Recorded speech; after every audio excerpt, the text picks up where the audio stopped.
2 et 2, 4 et 3, 7. 2023, année 7. Je désirerais tellement vous souhaiter une bonne et heureuse année en imaginant que ça ne dépendrait que de mes bons voeux. Mais quelque chose au fond de moi me dit que cette année sera bonne et heureuse selon l'œuvre qu'on en fera. Et donc je suis heureuse de faire cette petite capsule. Je sais que ça fait quelque temps que je n'avais pas publié sur la chaîne. À ce titre, je vous invite vraiment à vous abonner si ce n'est pas déjà fait, à liker pour développer la visibilité et donc partager si cette vidéo vous parle, si elle résonne, R-E-S-O-N-N-E ou R-A-I-S-O-N-N-E pour vous. Sachez que c'est une vidéo qui va être à la fois une source de connaissances, une source de rappel, peut-être une source de questionnement, une source de compréhension, mais aussi, et c'est l'intention qui est mise, une source de connexion vibratoire à votre conscience plus élevée. Donc n'hésitez pas, je n'aime pas parler en négatif, donc sentez-vous libre ou autorisez-vous à l'écouter en plusieurs fois, voire même à l'écouter en vous endormant. Écoutez-la quand bon vous semble et quand votre intuition vous le dit, vous invite à le faire. Alors, pour ceux qui ne me connaissent pas, donc je suis coach et formatrice en compétences relationnelles, en management, en gestion de projet depuis 99 et j'avais créé la chaîne Adapa, devenir meilleur pour un monde meilleur, qui avait cumulé 1 million de visiteurs autour de 2005, donc en quelques années. Dans mon parcours, j'ai vécu pas mal de temps à l'étranger, dont en Australie, et il y a 2-3 ans de cela, comme pas mal de personnes, j'ai fait un virage à 180 degrés pour tout abandonner et m'acheter un bateau et vivre sur un bateau. J'avais besoin d'introspection qui a été assez intense la première année, qui est beaucoup plus occasionnelle aujourd'hui, puisque je recommençais à travailler dans un domaine différent, un domaine qui me plaît, le domaine du nautisme. Et voilà, c'est en fait une vie qui me permet d'être en contact avec la nature, en contact avec moi-même, et qui me permet quelque part de me protéger des vibrations extérieures, de ces égrégores collectifs qui me paraissent, qui me semblent ou qui ont un impact négatif ou involutif sur moi. Involutif étant qui, à l'opposé de évolutif, fait descendre les personnes.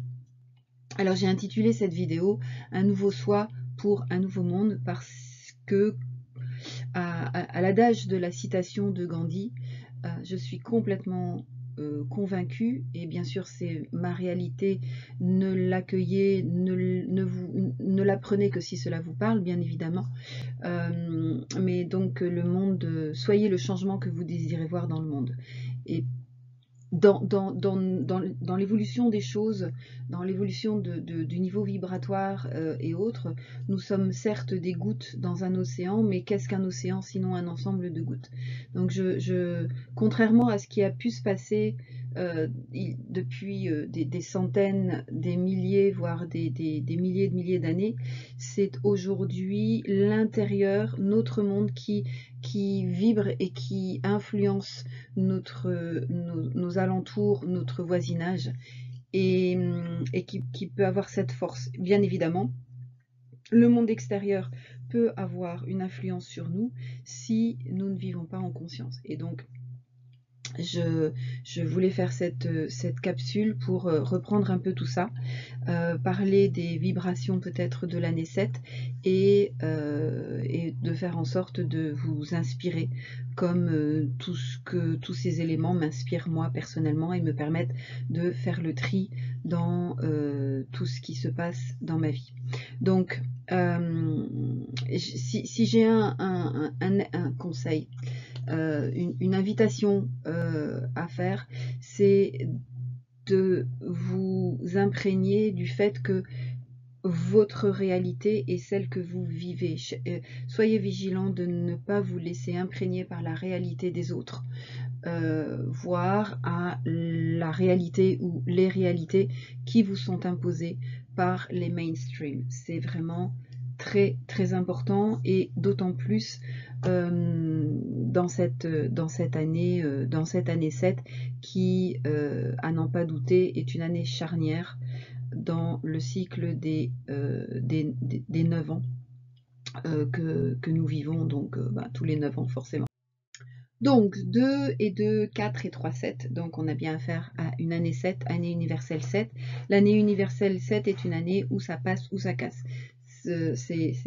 Mon ami Ian White, le créateur des Bush Flower Essence, l'équivalent des fleurs de bac avec les fleurs australiennes, qui disait que les années 7, c'était les années où vous pouviez vous imaginer traverser le désert, marcher depuis des heures et des heures, voire des jours, et voir se pointer un gros camion, les Mack Truck Year, donc les gros camions, et en fait le camion, soit il vous emmène avec lui, donc youpi, ou alors boum, il vous emmène et il vous fracasse la tête. Et donc là, c'est beaucoup moins drôle.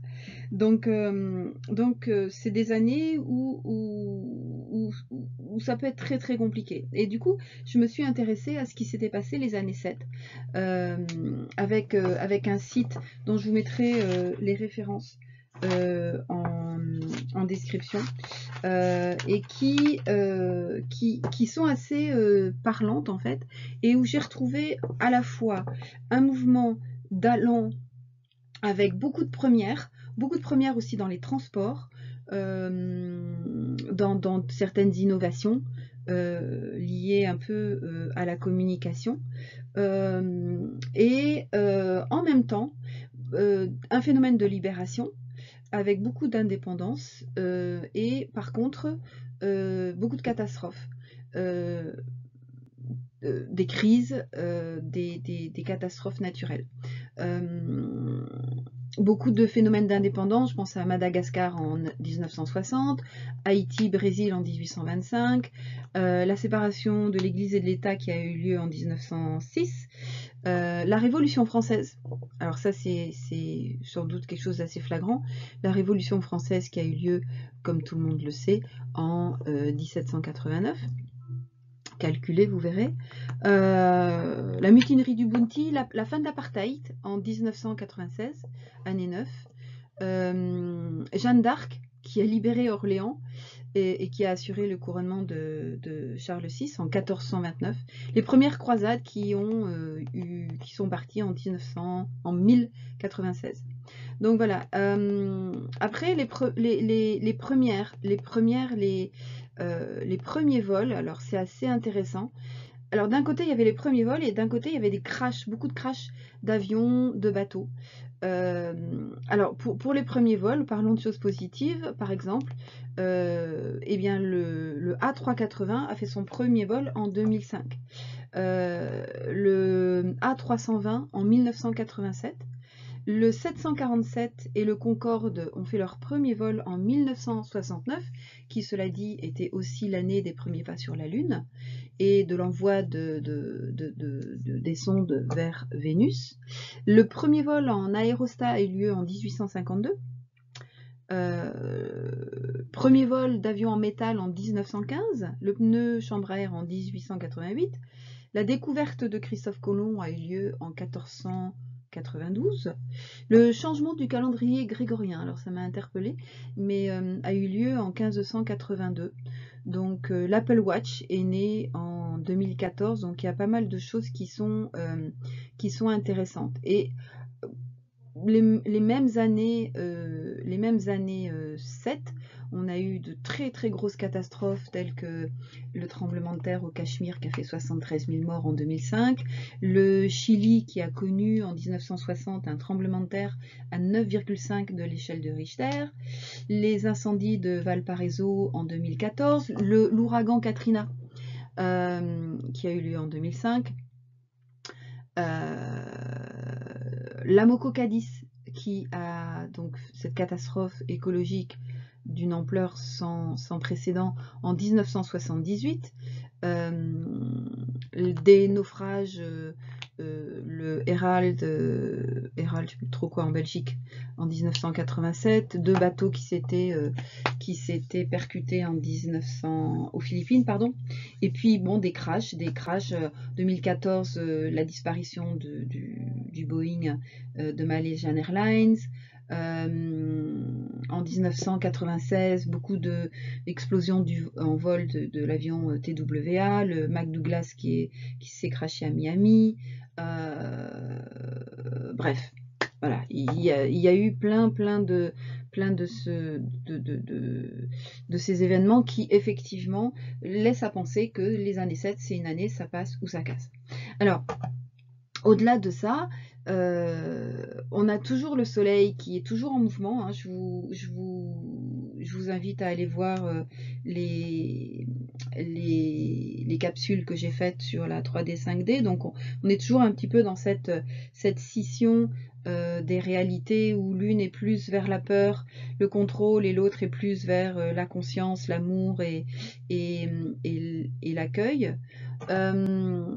D'un point de vue astro-chinoise, on va rentrer donc à la première nouvelle lune de janvier, on va rentrer dans l'année du lapin d'eau noir, voilà, qui laisse présager quelque chose de doux, une espèce de répit, mais aussi un travail sur soi, d'introspection. Donc c'est assez intéressant et ça rentre un petit peu en lien avec les grands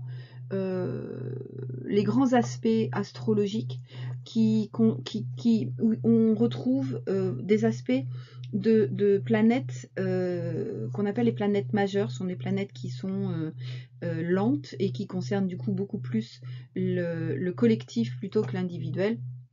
Je pense à Saturne qui représente les épreuves pour grandir, les points à surmonter, qui jusqu'à présent était en dissonance avec Uranus, donc qui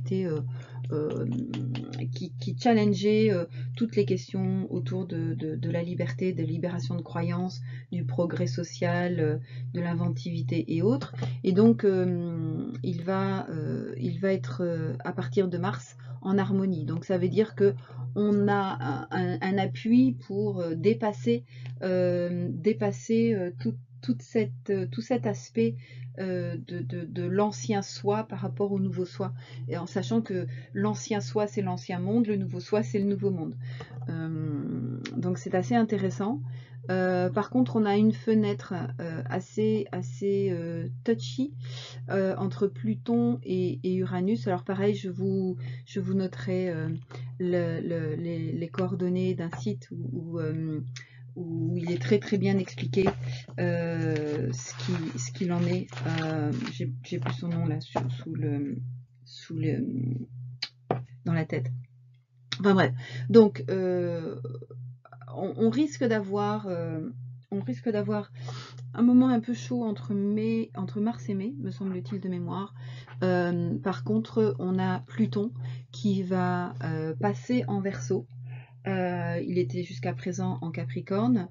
Par contre, il fait qu'un passage parce qu'après il part en rétrogradation. Donc c'est un peu comme si on allait avoir une petite sonnette, un petit signal d'alarme, en sachant que Pluton c'est la planète de la destruction pour la reconstruction. Voilà, donc on a quand même pas mal d'éléments qui nous poussent à croire, nous poussent à penser, nous poussent à considérer que cette année 2023 va être une année où nous avons à prendre la responsabilité de ce que l'on va créer pour nos vies.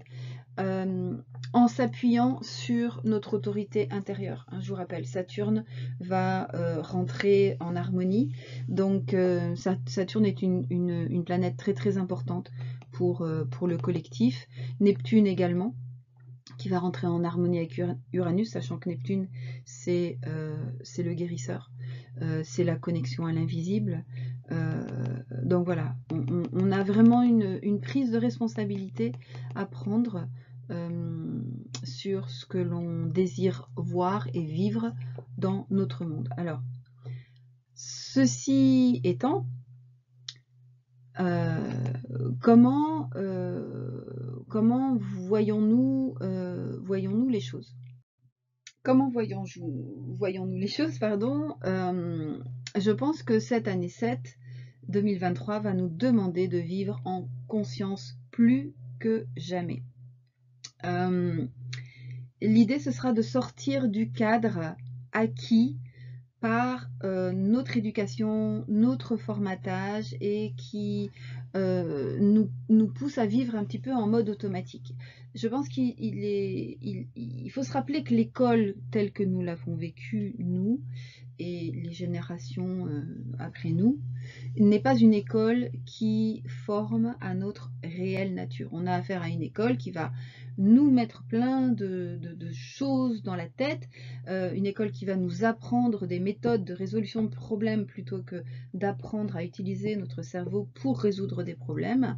Et donc, cette année va nous rappeler encore une fois que nous sommes des êtres encore des êtres de survie. C'est-à-dire que nous avons cette propension à nous laisser dépasser par la peur, par la crainte, par l'appréhension, plutôt que d'être dans notre nature et notre confiance de la conscience en fait, et de retrouver cette capacité à créer le monde que nous désirons. Donc en fait, cette année, ça va encore être une année où on va chercher à, et on le fait depuis plusieurs années, hein, à retrouver notre vrai self par rapport à notre faux self.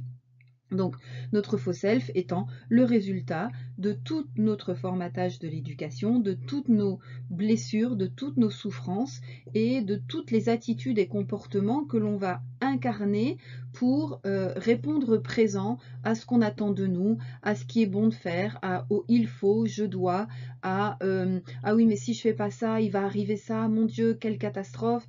Et je pense à tout ce que l'on fait pour ne pas mourir, mais avec un calcul qui est complètement décalé par rapport à la réalité.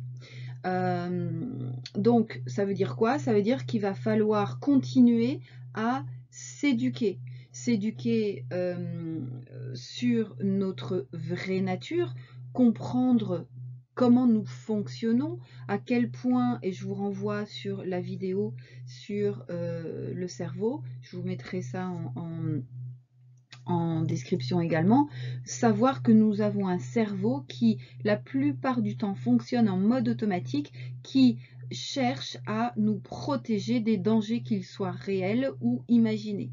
Et c'est ainsi que on a un mental, ce qu'on appelle un mental, ce qu'on appelle l'ego, qui est en suraction, en surprésence, et qui va nous induire à ne pas sortir de l'ornière, à ne pas aller explorer de nouveaux territoires, parce que sortir du cadre, sortir de la zone de confort est considéré comme un danger potentiel, et que tout est fait pour que on ne le fasse pas, que ce soit notre propre système cognitif intérieur ou les informations, les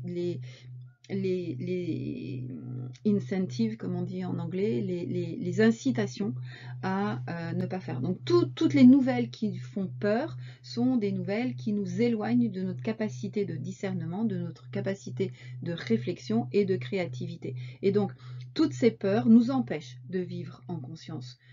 Toutes ces croyances nous empêchent de vivre en conscience. Donc s'éduquer sur tous ces principes-là, s'éduquer sur ce qu'il existe dans les découvertes actuelles dont on n'a pas forcément l'information facilement. Je pense à tout ce qui est découverte en physique quantique, tout ce qui est découverte concernant la conscience, puisque on prouve qu'aujourd'hui la conscience n'est pas une production de notre cerveau, mais bien quelque chose d'extérieur à notre système, ce qui veut dire que eh bien, notre cerveau est plus ou moins, on pourrait plus ou moins considérer notre cerveau comme une espèce de radio, d'une télévision qui capte des choses et qui les transforme, tout comme le cerveau va capter des signaux visuels, auditifs et en faire sens, les traduire en afflux nerveux. Et donc, une fois qu'on est plus conscient de comment nous fonctionnons, de comment la vie fonctionne, de quel est le champ des possibles, on va pouvoir du coup être en capacité de s'auto-observer, de prendre de la hauteur, d'observer nos pensées, d'observer nos réactions et par un questionnement, tiens, pourquoi je fais ça comme ça? Pourquoi je me sens en difficulté de m'exprimer, de changer, de me faire confiance, de faire confiance à l'autre, etc., etc., etc. On va pouvoir petit à petit continuer à se débarrasser de tous ces biais cognitifs qui nous empoisonnent en fait l'existence. L'idée, ce sera vraiment de continuer à questionner nos habitudes pour savoir si on les garde parce qu'elles sont vertueuses, elles nous servent, c'est bien, ou est-ce qu'on en change pour en prendre de nouvelles qui correspondront beaucoup plus à qui on est aujourd'hui. Donc, ce changement intérieur ne peut se faire que si on connaît ces mécanismes, on se connaît et on est capable de respirer, prendre de la hauteur, regarder, se dire mais tiens, c'est quand même bizarre, mais à chaque fois je retombe dans le même mécanisme, à chaque fois ça se passe comme ça, pourquoi, qu'est-ce qui s'est passé, etc., etc., etc. Bref, on va chercher à explorer et on va chercher à créer pour redonner à notre vie cette conscience, ce plaisir, cette sérénité, cette vibration pour pour évoluer en fait, pour évoluer, cette évolution étant en même temps garante de plus de légèreté, c'est une vie beaucoup plus agréable, fluide, excitante, curieuse, de découverte, de compréhension, de challenge réussi, quelles que soient les motivations qui nous habitent en fait. Et en fait, cette agilité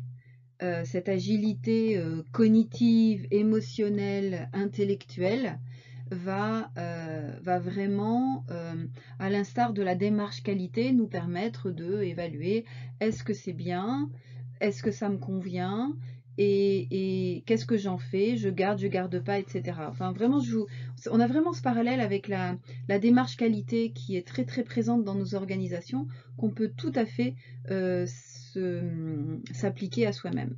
Et dans cette vision, c'est d'être conscient que notre évolution naturelle est en fait une évolution de plan de conscience, si je puis dire. Et je vous ai repris un petit peu les 4 plans de conscience qui sont 1, je survis, je suis dépendant, comment dire, je suis dépendant de l'autre, je ne peux pas me débrouiller seul, etc. On est un petit peu à l'ère préhistorique, si on fait un parallèle très très grossier. Le deuxième plan de conscience, on en est sur, voilà, je sais ce que c'est que la vie, je sais vivre et quelque part je n'ai plus besoin de l'autre pour prendre soin de moi. C'est un peu l'idée de quelqu'un qui aurait un handicap, qui a absolument besoin de quelqu'un pour l'aider parce qu'il est incapable de se débrouiller tout seul. Et donc le troisième plan de conscience qui correspond un peu à celui que l'on vit, dans lequel on vit depuis la révolution industrielle principalement, qui a vraiment marqué cette espèce de frénésie à ben voilà, je suis autonome, j'ai besoin de personne, je sais vivre et donc de ma vie je vais en faire une expérience d'accumulation matérielle. Pourquoi? Parce que, comme je vous l'ai dit juste avant, comme nous sommes toujours des êtres de survie, notre croyance est que au plus j'aurai d'acquis, au plus je peux me protéger de toutes les agressions diverses et variées quand je confonds en fait inconsciemment une agression avec un risque de mort. Ou un challenge avec un risque de mort. Je vous fais référence au dentiste.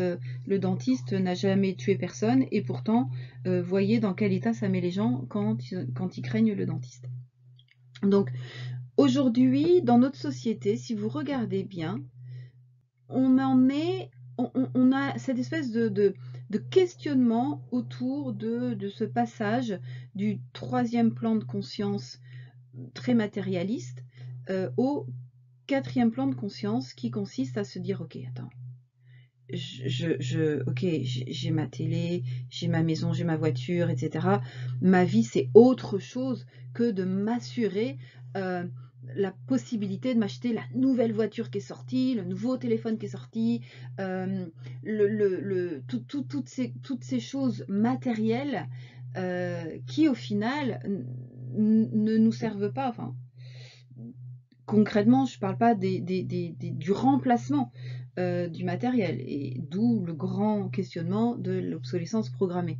Mais toutes ces choses qui finalement ne sont qu'une illusion de sécurité par rapport à des choses beaucoup plus nourrissantes, comme des voyages, comme des formations, des expériences, des pratiques diverses et variées. Et après, ça correspond tellement aux motivations des uns et des autres qu'il n'y a pas de jugement à faire. Mais en tout cas, de se dire, waouh, j'ai une vie, qu'est-ce que j'en fais? Est-ce que je vais passer ma vie à faire le bon petit soldat, la bonne petite élève, à me dire voilà, je vais travailler, je vais faire ça, je vais cumuler, je vais payer mes trucs, je vais pati, tatata, je vais m'acheter ma télé, ma montre, machin, mon truc, enfin, voilà. Et après, ça ne veut pas dire qu'il ne faut pas le faire, mais en tout cas, si vous le faites, faites-le en conscience. Et dites-vous, voilà, moi, mon trip, c'est d'avoir la dernière télévision extra plate avec une hyper qualité parce que je suis un fou furieux. Non, pardon. Je suis super motivée à regarder des reportages, des choses qui demandent cette qualité d'image. Par contre, si vous vous dites, mais pourquoi j'achète ça? Ah ben oui, comme ça je pourrais faire la nique à mon voisin parce que lui il l'a pas. On est plus dans l'ego, dans le mental, dans cette espèce de compétition qu'autre chose. Donc, essayez de voir, de considérer, et à nouveau, j'avais fait une capsule assez détaillée sur ces 4 plans de conscience, de voir en fait où vous en êtes et du coup de voir ce qui vous empêche de passer éventuellement au plan de conscience, au 4e plan de conscience, voire à avancer dans le 3e plan de conscience. Donc ceci étant dit, qu'est-ce qu'on va faire en fait concrètement? Comment on fait concrètement pour développer son niveau de conscience qui va de pair avec le niveau vibratoire d'ailleurs? Pour cela, il y a un mot, la résilience. La résilience, c'est capitaliser sur nos vécus qui sont challengeants. Ça veut dire quoi? Ça veut dire que chaque fois que quelque chose vient me toucher, vient me déclencher et vient bousculer ma sérénité, je vais observer. En fait, la clé, le secret, c'est observer et choisir.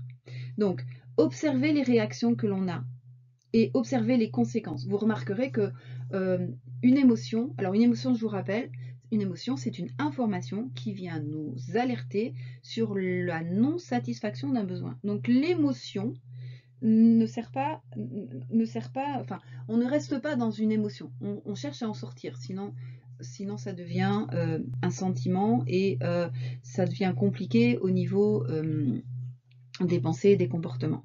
Donc, observons nos réactions, observons les conséquences de nos réactions et faisons le choix.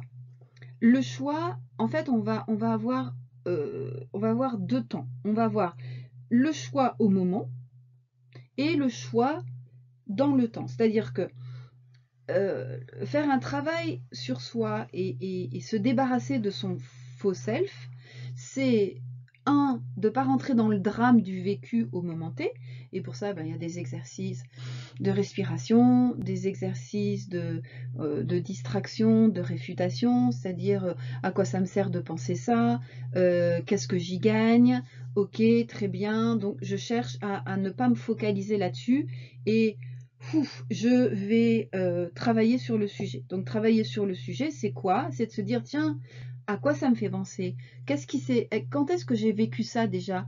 Avec qui je le vis? Dans quel contexte? À quoi ça me fait penser? Et souvent, on s'aperçoit qu'il y a des choses qui viennent de la plus tendre enfance, des traumatismes, des vécus douloureux, où en fait, on n'a pas pu faire face à la charge cognitive de ce que l'on vivait, et ce vécu s'est transformé en traumatisme émotionnel qui s'est engrammé dans notre système et qui a créé il ne faut pas, attention, c'est très dangereux.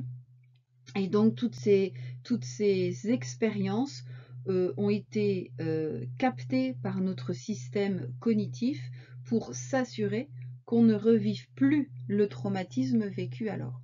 C'est pour ça que bien souvent on agit de façon inconsciente d'évitement, de rejet ou de réaction de certaines situations. Donc il y a vraiment un travail à faire sur la racine aux 4 niveaux, le mental, l'émotionnel, l'énergétique et le spirituel, qu'on verra plus tard. Donc du coup, s'observer et choisir en conscience. Choisir en conscience, ce sera aussi d'être très très vigilant à faire la différence entre le mental, à savoir notre conditionnement et nos réflexes cognitifs automatiques, de déni, de lutte, d'apitoiement, qui, je vous le rappelle, correspond à un état de stress, d'accord, et la conscience. La conscience qui est une exploration du possible, avec un changement et des solutions innovantes. Attention, le mental a l'extrême capacité de se déguiser en conscience. C'est-à-dire que vous allez entendre votre petite voix qui va vous susurrer des choses. Comment faire la différence entre les deux? Sachez que le mental est très orienté passé, est très orienté danger, est très orienté oui mais, est très orienté tu vas perdre, ça va pas, c'est pas bien, etc., etc. Alors que la conscience, elle est dans la confiance, elle est dans l'évidence, elle est on va y aller. Oh tiens, allons explorer ça. Oh non mais là tu fais ça. En fait, la conscience, c'est un peu comme l'intuition. C'est cette chose qui vous tombe dessus, que vous ne pouvez pas expliquer, mais qui est dans l'évolution, alors que le mental est dans l'involution et la protection. La conscience ne protège pas. Rien n'est bon ou mauvais pour la conscience, parce que pour la conscience, tout est expérimentation, alors que pour le mental, il peut y avoir une expérimentation négative, dangereuse, où il y a de l'appréhension, où il y a du questionnement, de l'insécurité, de la souffrance, du manque de confiance, de ces choses-là. Pour la conscience, et on y va, on verra bien. Qu'est-ce qui peut m'arriver? Qu'est-ce qui peut m'arriver de pire? Ça, c'est un discours de conscience. Là où le mental va dire, oui, mais attention, tu te rends compte, si tu fais ça, si tu fais pas ça, mais il peut arriver ça, et on va pouvoir faire ça, et tu vas être triste, et tu vas être en danger, donc il vaut mieux le faire, fais-le, fais-le, fais-le. Vous savez, c'est cette espèce les deux petites voix de l'angelot et du diable qui nous susurrent chacun dans une oreille, vas-y, vas-y, vas-y, ça va être chouette. Non, non, non, mais n'y va pas, t'es folle, tu risques ça, alors que je vous rappelle, seulement 3% de nos peurs se réalisent. Donc 97% des fois où on a des appréhensions, des peurs, etc., il ne se passe rien. D'accord? Mais par contre, si on se laisse englué dans ces égrégores de peur, de risque, de manque, de difficultés, notre système qui, je vous le rappelle, et on est encore des êtres de survie, va nous plonger dans une espèce de retour sur soi, de peur, je ne bouge pas, je suis dans l'immobilisme, j'attends, ou quand bien même, ah tiens, il y a un sauveur, il va m'aider, il va faire ça pour moi, et donc j'idéalise le sauveur. Le seul sauveur que l'on est, c'est soi, c'est soi-même.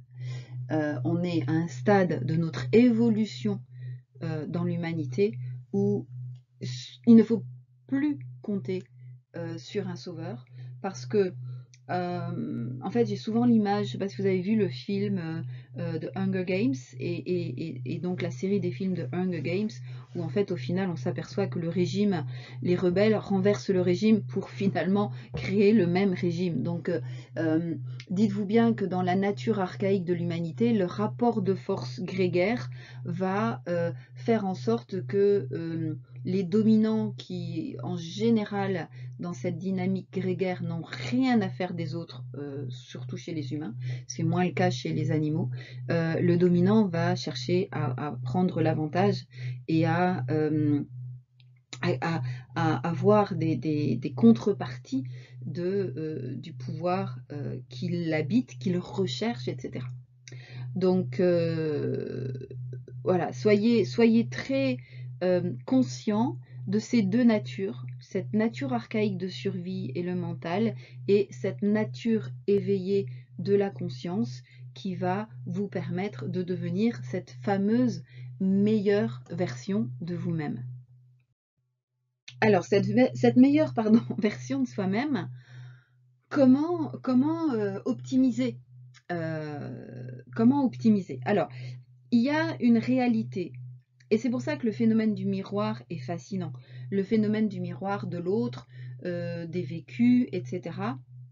est la seule façon de nous confronter à nous-mêmes, en fait. Et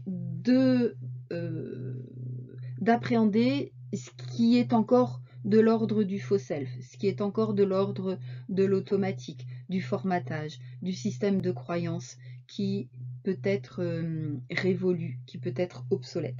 Alors, la meilleure façon de faire, c'est quand même, et je sais que je peux paraître prêcher pour ma paroisse, si on peut dire, mais c'est de se faire aider. C'est d'avoir en fait quelqu'un qui soit en détachement, qui puisse voir ce que votre mental, cette partie archaïque qui vous protège, vous empêchera de façon très habile de voir. Parce que s'il y a des choses qui se mettent en lumière, ces choses qui sont mises en lumière, je reviens sur la démarche qualité, on fait remonter un problème, ce problème il faut le résoudre, et pour résoudre ce problème, il faut changer quelque chose au système. Et donc, changement mental, ça marche pas. Le mental ne veut pas changer. Le mental préfère une ornière inconfortable à une sortie de l'ornière vers l'inconnu. Il fonctionnera toujours comme ça. Votre système cognitif archaïque verra toujours le verre à moitié vide pour vous assurer que vous ne risquiez pas d'avoir pire en fait. Alors que la conscience, l'état éveillé de conscience va chercher des solutions nouvelles, originales, inédites pour remplir le verre.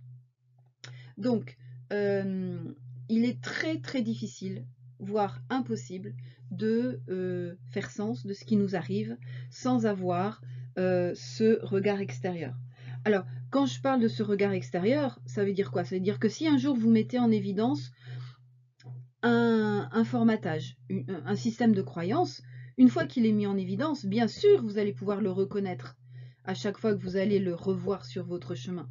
Parce que l'évolution est lente. Elle est d'autant plus lente que l'évolution doit se faire au niveau mental, au niveau émotionnel, au niveau énergétique et spirituel pour s'assurer que ce soit incarné, intégré dans l'incarnation, dans la matière, comme on dit.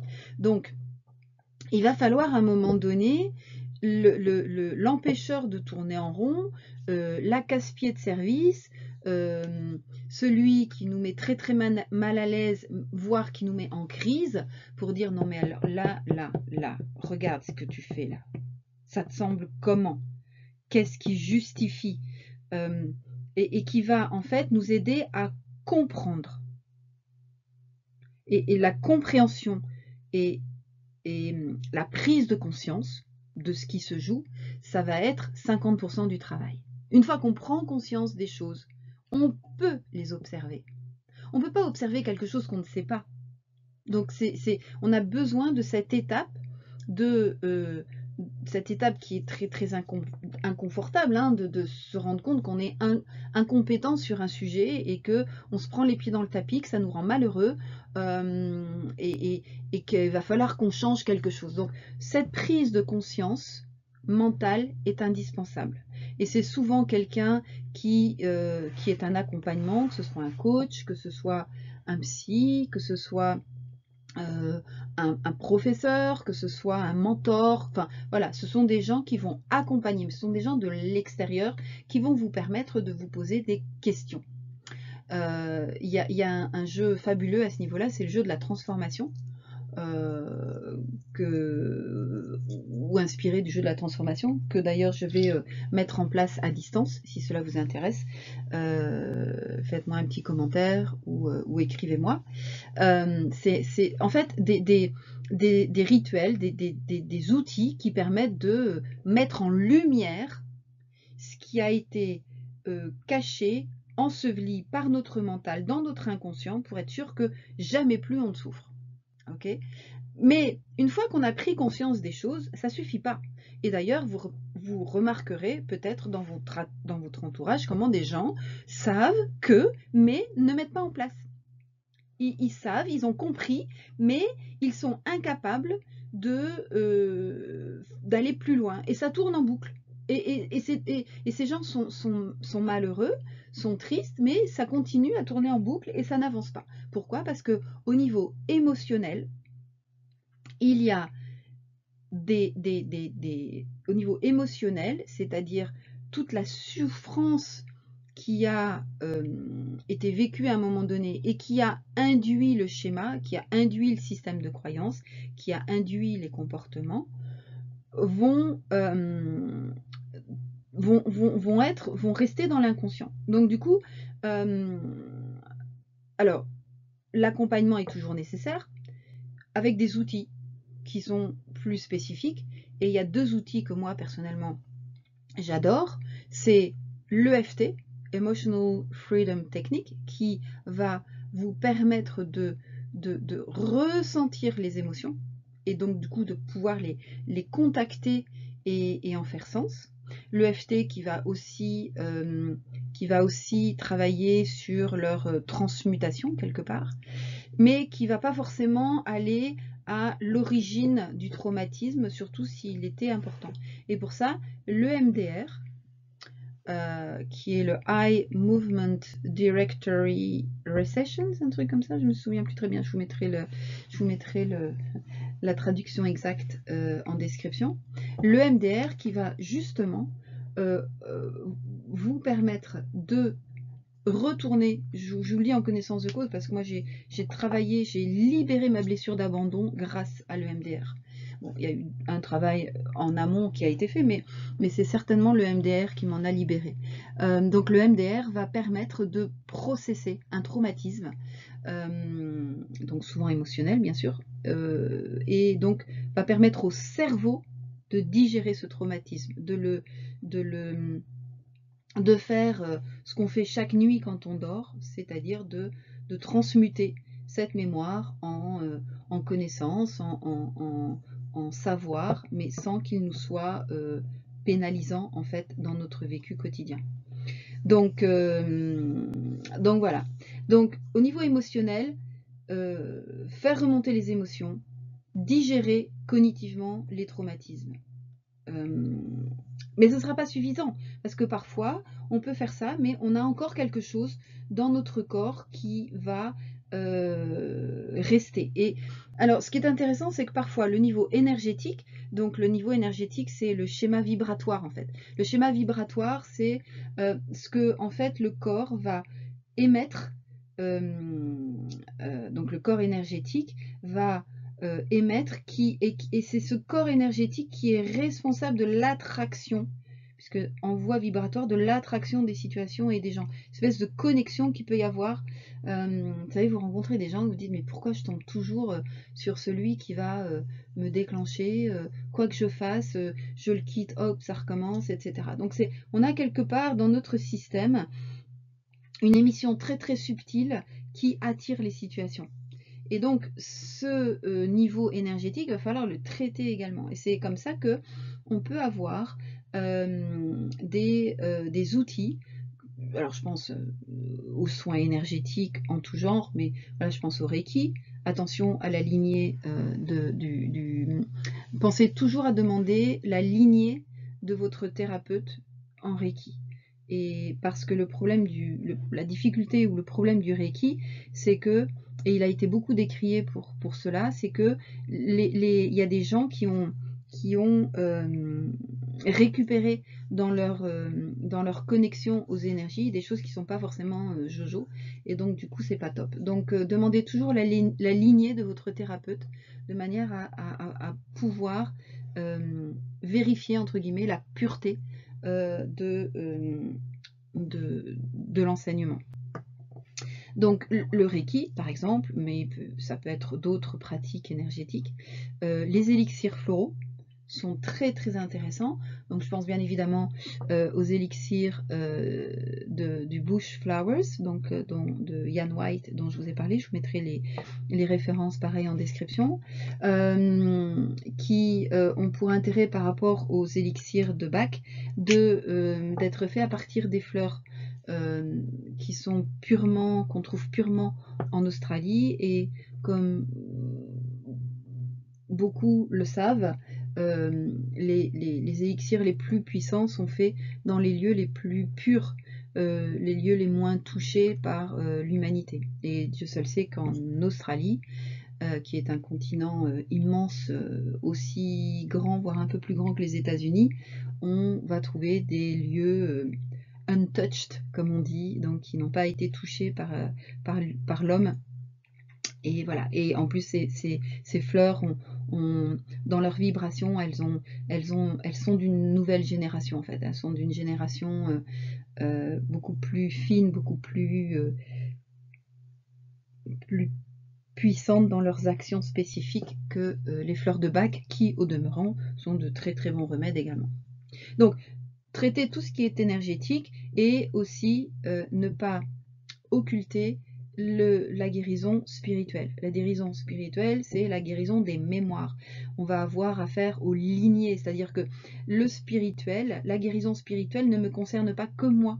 Elle concerne en fait ma lignée, c'est-à-dire que parfois j'ai récupéré de ma lignée des choses, alors qu'on parle de karma ou pas, en tout cas ce sont des mémoires cellulaires qui sont des informations de l'ADN qui vont au-delà de mon vécu à moi dans cette incarnation.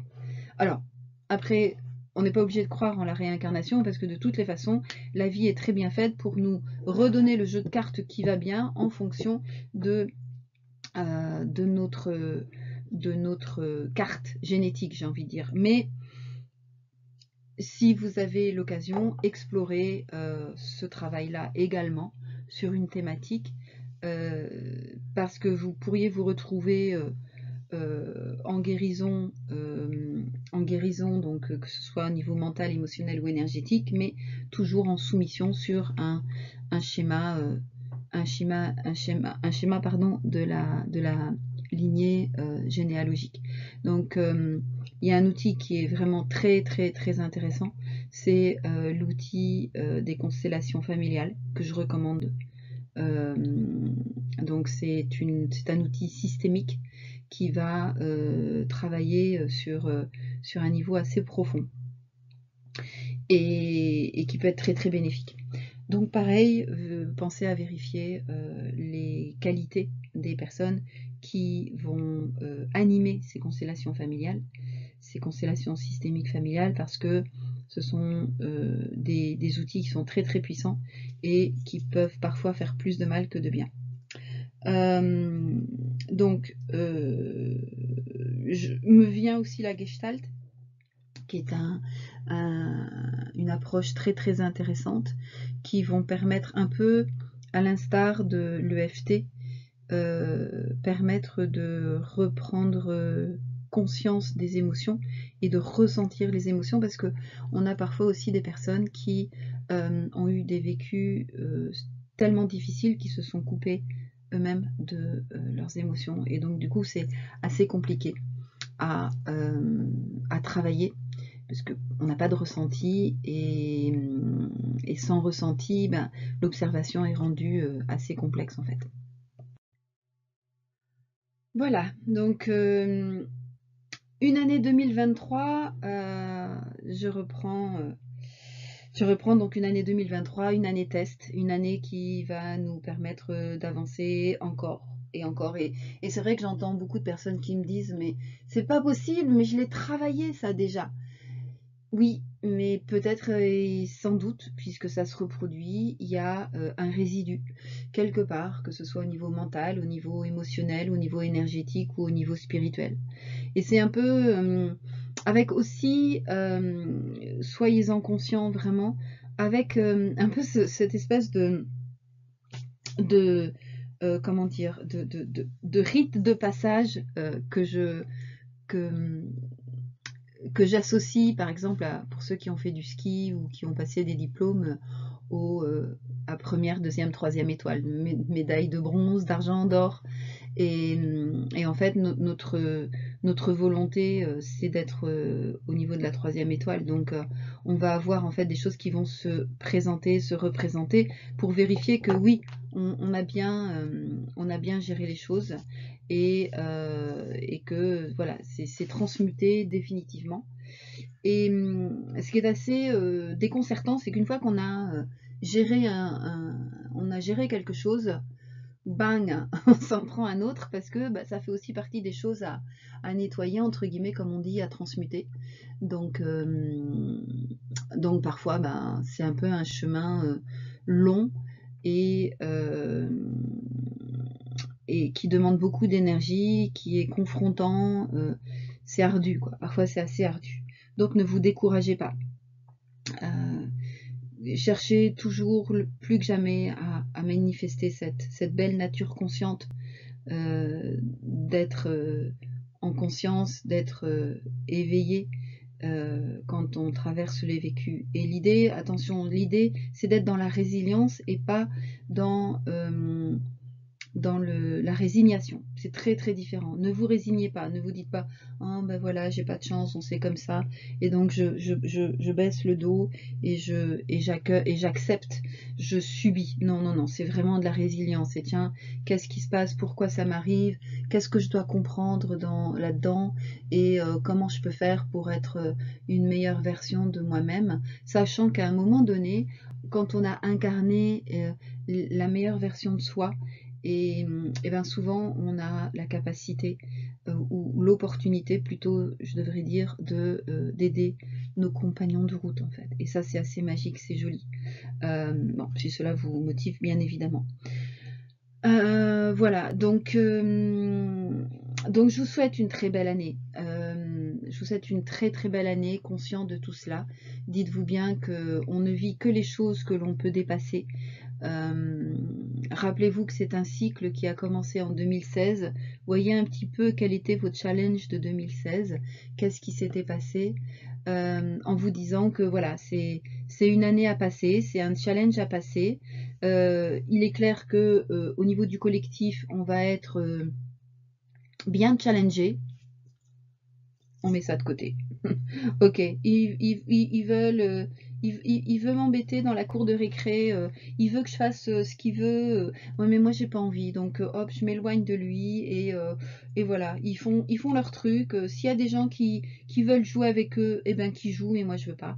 Donc rappelez-vous, c'est votre réalité qui compte, c'est fondamental. Donc si vous avez des questions, s'il vous plaît, laissez-les en commentaire, des remarques, laissez-les en commentaire. Si vous désirez explorer un peu ces différentes dimensions, bien évidemment ce sera avec plaisir. Si vous désirez participer à un jeu de la transformation à distance, ce sera un plaisir également. Rappelez-vous, si vous voulez bien, si cette vidéo vous a plu, parfois c'est intéressant de revoir les choses. Donc pourquoi pas, mais surtout mettez-moi un like, c'est cool, et puis partagez aux personnes qui vous semblent être en mesure de bénéficier de ces différents partages. Et voilà, je pense que j'ai fait un peu le tour. Peut-être je chercherai le moment venu à faire des compléments d'infos, mais comme j'ai un peu tendance à dire, et c'est pour ça que j'ai pas fait beaucoup de mises à jour, finalement rien de nouveau sous le soleil. On est dans le même processus encore et encore. On est dans la machine à laver. Oui, il y a des aspects, les pleines lunes qui vont nous mettre l'accent sur la situation. Alors t'en es où avec ça? Tu vois, regarde bien là, je t'éclaire un peu, tu vois, tu l'as vu ça? Encore un peu de boulot. Voilà, donc ça c'est l'objectif et la fonction des pleines lunes. Bien évidemment, les nouvelles lunes, c'est de se dire ok, j'ai pris conscience en pleine lune que ça et ça c'était encore à bosser, donc j'intentionne de travailler tel ou tel sujet. Pensez à demander de l'aide, que ce soit d'un point de vue purement humain, avec des accompagnements, ou que ce soit d'un point de vue plus subtil, dirons-nous. Pensez à vos ancêtres, pensez aux guides, pensez à toutes ces figures, ces énergies qui vous parlent ou qui vous viennent à un moment donné dans vos synchronicités, dans vos hasards de la vie. Et je vous souhaite le meilleur. Je vous souhaite pour le coup, comme je vous l'ai dit, une très très très bonne année 2023. À bientôt.